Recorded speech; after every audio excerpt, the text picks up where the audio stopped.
안녕하세요. 오늘은 6월 15일 수요일입니다. 오늘은 사무엘상 24장 1절에서부터 22절까지를 본문으로 큐티 가이드를 시작하겠습니다. 먼저 오늘 이 본문을 통해 제가 묵상한 하나님은 재판장이신 분입니다. 15절 말씀을 읽겠습니다.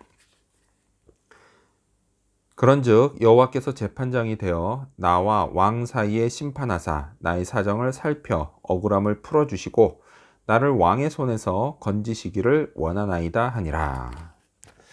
자, 모함을 받거나 억울한 일을 당하면 사람들은 공평한 재판장을 갈망합니다. 어릴 적에 저는요, 재판장들은 다 공평한 줄 알았습니다. 하지만요, 나이를 먹고 또 세상을 알아가면서 이것이 단지 제 희망사항에 불과하다는 사실을 깨달았습니다. 얼마나 많은 판결이 한쪽에 기울어진 채 내려지는지 모릅니다. 제대로 심판하지도 않고요. 또 억울한 사람의 사정도 잘 살펴주지 않습니다. 그래서요, 억울한 감옥살이를 하거나 아니면 거액의 벌금을 물기도 합니다.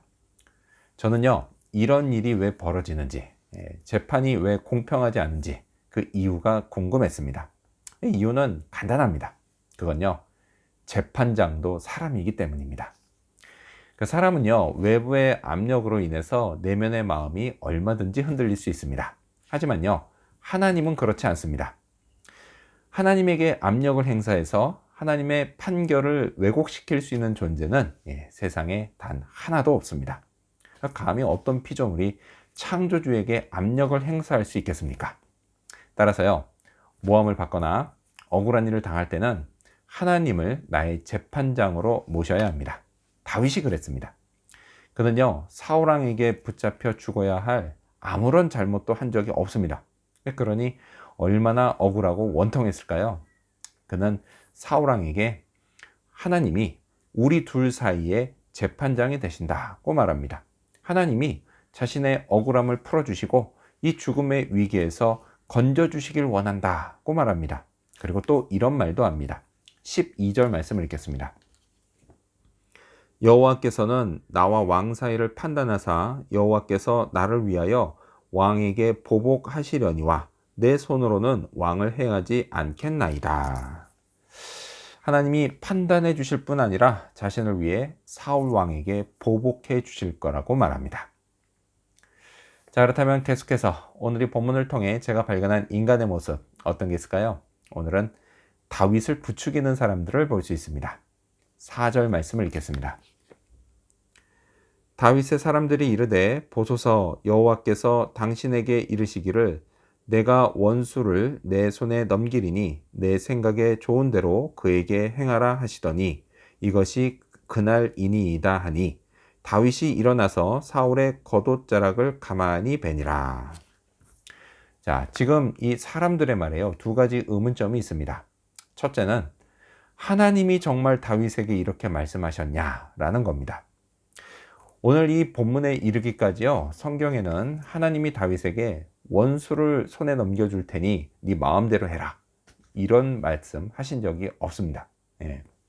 자, 그나마 비슷한 말씀이 있다면요, 20장에서 요나단이 다윗과 언약을 맺으면서 했던 여호와께서는 다윗의 대적을 치실지어다, 이 정도 말씀이 있을 뿐입니다. 자, 따라서요, 지금 사람들이 하는 이 말은 하나님이 다윗에게 직접 하신 말씀이다 라기보다는 요나단이 했던 말을 듣고 그리고 또 지금까지 하나님이 다윗을 지켜주신 것을 보면서 그를 따르는 사람들 마음속에 생긴 일종의 희망사항이라고 할 수가 있습니다. 자, 그리고 두 번째 의문점은 뭐냐? 정말 다윗이 사울 왕을 붙잡았을 때 자기 생각에 좋은 대로 해도 되냐는 겁니다.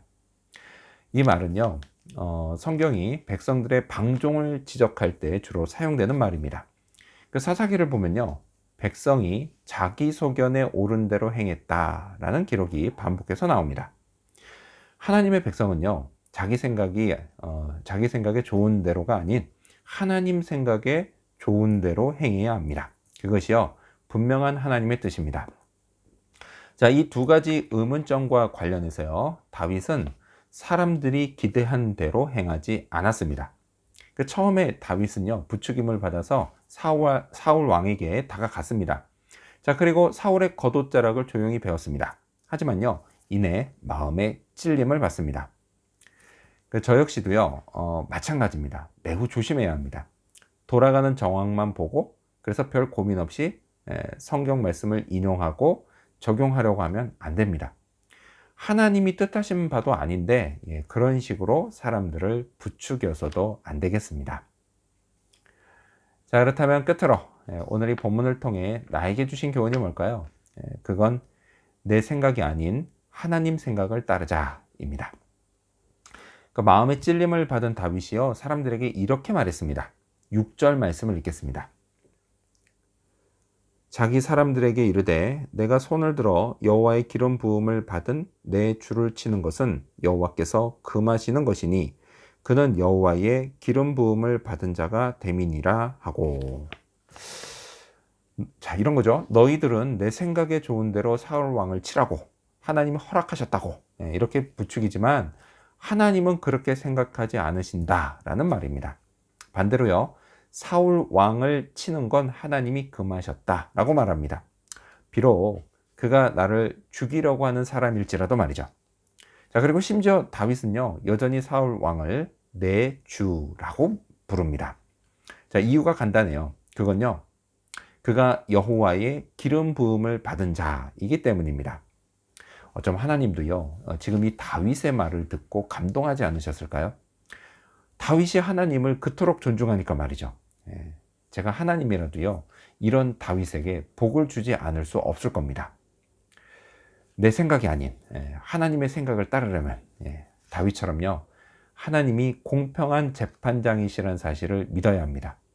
내 생각이 아닌 그분 생각이 맞다는 확신이 있어야 합니다. 이 때문에요, 내가 피해를 본다고 해도 말이죠. 지난 세월 제게 있었던 일들을 돌이켜볼 때 항상 하나님의 생각이 옳았습니다. 당장은 안 그런 것 같은데요, 시간이 지나면 결국 하나님의 생각이 옳았다는 게 드러납니다. 그래서요, 지금도 그리고 또 앞으로도 하나님의 생각을 따라야겠습니다. 그러면 결국 제 마음에 평안을 얻습니다. 하나님의 일이 이루어지고요, 하나님이 저를 통해서 영광을 받으십니다. 오늘도요, 그런 하루가 되기를 소망합니다. 기도하겠습니다. 재판장이신 하나님, 돌아가는 정황 그것만 보고 아무 고민 없이 너무 쉽게 하나님의 말씀을 인용하고 적용하고 사람들을 부추기지 않게 하여 주시옵소서. 그리고 제 생각이 아닌 하나님의 생각을 따르게 하여 주시옵소서. 하나님은 의로우신 재판장이시고 또한 하나님의 생각은 언제나 옳다는 사실 늘 확신하면서 하나님 뜻을 따르는 자가 되게 도와주시옵소서. 감사드리며 예수님의 이름으로 기도합니다. 아멘.